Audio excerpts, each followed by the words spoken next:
السلام علیکم ورحمۃ اللہ وبرکاتہ۔ سورہ النساء آیت نمبر 127۔ اعوذ باللہ من الشیطان الرجیم، بسم اللہ الرحمن الرحیم۔ وَيَسْتَفْتُونَكَ فِي النِّسَاءِ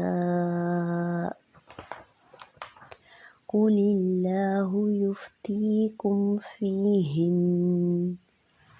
وَمَا يُتْلَى عَلَيْكُمْ فِي الْكِتَابِ فِي يَتَامَى النِّسَاءِ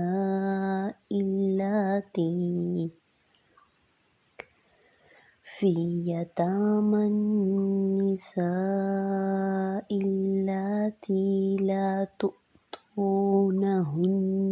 مَا كُتِبَ لَهُنَّ وَتَرْغَبُونَ أَن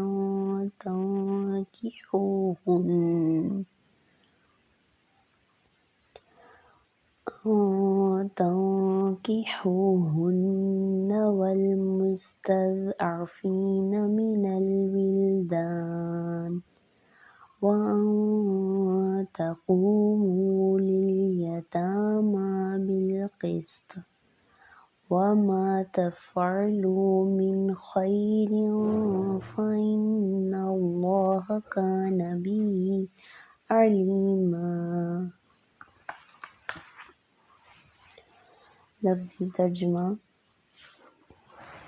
وَيَسْتَفْتُونَكَ، وہ فتویٰ مانگتے ہیں آپ سے، فی النساء، عورتوں کے بارے میں، قل، کہہ دیجئے، اللہ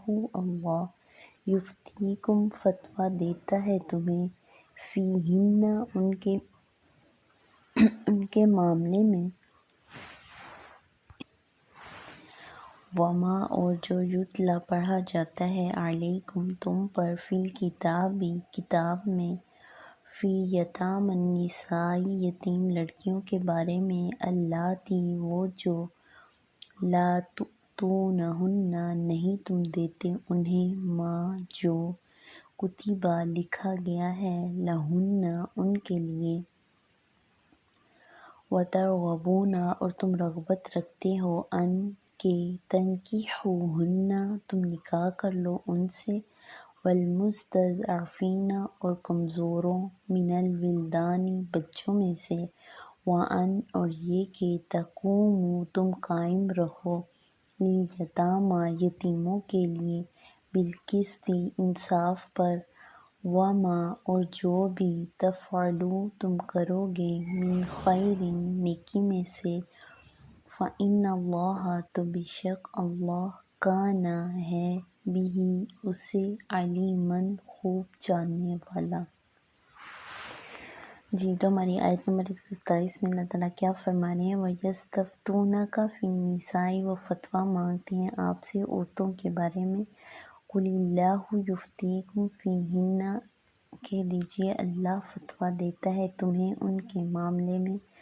وما یتلا، اور جو پڑھا جاتا ہے، علیکم، تم پر، فی الکتاب، کتاب میں، فی یتامی النساء، یتیم لڑکیوں کے بارے میں۔ دیکھیں گے لوگ، مشرکین مکہ والے بھی اور مسلمان بھی اور دوسرے لوگ بھی آپ صلی اللہ علیہ وآلہ وسلم سے یتیم عورتوں کے بارے میں فتویٰ مانگتے تھے۔ آپ دیکھیں کہ قرآن پاک میں اللہ تعالیٰ نے بہت ساری جگہ پہ، اب دیکھا جائے تو عورتوں کے حقوق کے بارے میں بات کی ہے، تو اس میں یہ ہے کہ وہ چاہتے تھے کہ اس میں کمی پیشی ہو جائے، یعنی کہ ہمیں ایسے ہی ادا کرنا نہ پڑے عورتوں کے حقوق کو، اس لیے وہ آپ صلی اللہ علیہ وآلہ وسلم کے پاس آتے تھے کہ آپ ہمیں کوئی فتویٰ دیں۔ تو اللہ تعالیٰ کہتے ہیں کہ آپ انہیں کہہ دیجئے کہ اللہ نے تمہیں بتا دیا ہے اس عورتوں کے بارے میں جو فتویٰ ہے، تم کتاب پڑھ کے دیکھو، اس میں سب کچھ لکھا ہوا ہے کہ یتیم عورتوں کے ساتھ کیسا سلوک کیا گیا۔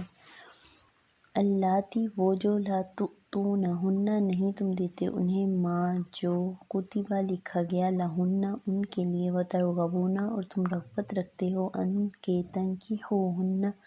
تم نکاح کر لو ان سے، والمستضعفین، اور کمزور، من الولدان، بچوں میں سے،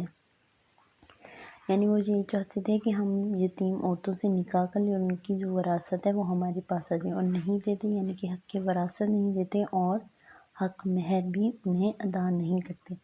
اللہ تعالیٰ کہتے ہیں کہ تم یہ چاہتے ہو کہ تم ان سے نکاح کی رغبت تو رکھتے ہو کہ تم ان سے نکاح کر لو، ان سے فائدہ اٹھاؤ، لیکن یہ ہے کہ انہیں کوئی ان کا حق نہ دو۔ اللہ تعالیٰ کہتے ہیں ایسے کبھی بھی نہیں ہو سکتا، جو کتاب میں لکھا ہوا ہے ویسا ہی کرنا پڑے گا۔ یعنی اگر ان سے نکاح کرنا ہے تو انہیں حق وراثت بھی دینا ہوگا اور حق مہر کی رقم بھی ادا کرنی ہوگی۔ اسی طرح یتیم بچوں کے ساتھ بھی یہی معاملہ رکھا جائے گا کہ یہ نہیں کہ تم انہیں پالنے کے لیے تو لیا اور ان کی کفالت بے شک نہ کرو، لیکن تمہاری نظر ان کے مال کے اوپر ہو۔ وَأَنْ اور یہ کہ تقوم تم قائم رہو لِلْیَتَامَى بِالْقِسْطِ یتیموں کے لیے انصاف پر۔ اللہ تعالیٰ یہ فرما رہے ہیں کہ اور یہ کہ تم قائم رہو یتیموں کے معاملے میں انصاف پر، یعنی کہ یتیم کی کفالت کے لیے، اور اگر یتیم عورت کو اپنے نکاح میں لانا چاہ رہے ہو تو انصاف کے ساتھ اس کے اوپر قائم رہو، ورنہ تمہاری پکڑ ہوگی۔ وَمَا تَفْعَلُوا جو بھی تم کرو گے من خیر نیکی میں سے فإن اللہ تو بے شک اللہ تعالیٰ کانا ہے بھی اسے علیماً خوب جاننے والا۔ اللہ تعالیٰ کہہ رہے ہیں کہ تم نیکی میں سے جو کچھ بھی کرو گے، یعنی کہ اگر تم حق مہر بھی دیتے ہو، حق وراثت بھی دیتے ہو، اور عورت کے تمام حقوق ادا کرتے ہو اور سب کچھ یعنی اس کا بہت اچھے سے خیال رکھتے ہیں، تو اللہ تعالیٰ کہتے ہیں کہ یہ ایک نیکی ہے۔ اگر تم بڑھ چڑھ کے اگر تم اس کا خیال رکھتے ہو، اگر ایکسٹرا کر رہے ہو، اللہ تعالیٰ کے بتائے ہوئے حقوق کے ادائیگی کے بعد بھی اس کا خیال رکھا جا رہا ہے، تو اللہ تعالیٰ کہتے ہیں کہ میں خوب جاننے والا ہوں۔ اور دیکھیں کہ ہمارے معاشرے میں سب سے زیادہ اگر حق تلفی ہو رہی ہے تو یتیم کی ہوتی ہے۔ لوگ واقعی آپ دیکھیں تو ایسے ہی ہے کہ یتیم کو صرف اور صرف اگر گود لیا بھی جاتا ہے تو اس لیے کہ اس کا جو مال و دولت ہے اس کے اوپر نظر ہوتی ہے کہ وہ ہمارے پاس آ جائیں، لیکن اللہ تعالیٰ کہنے کہ ایسا کبھی بھی نہیں کرنا چاہیے۔ اللہ تعالیٰ سے دعا ہے کہ اللہ تعالیٰ ہمیں توفیق دے کہ ہم اس گناہ سے بچے رہیں۔ چلیں جی ہمارا لیسن یہی تک، السلام علیکم ورحمۃ اللہ وبرکاتہ۔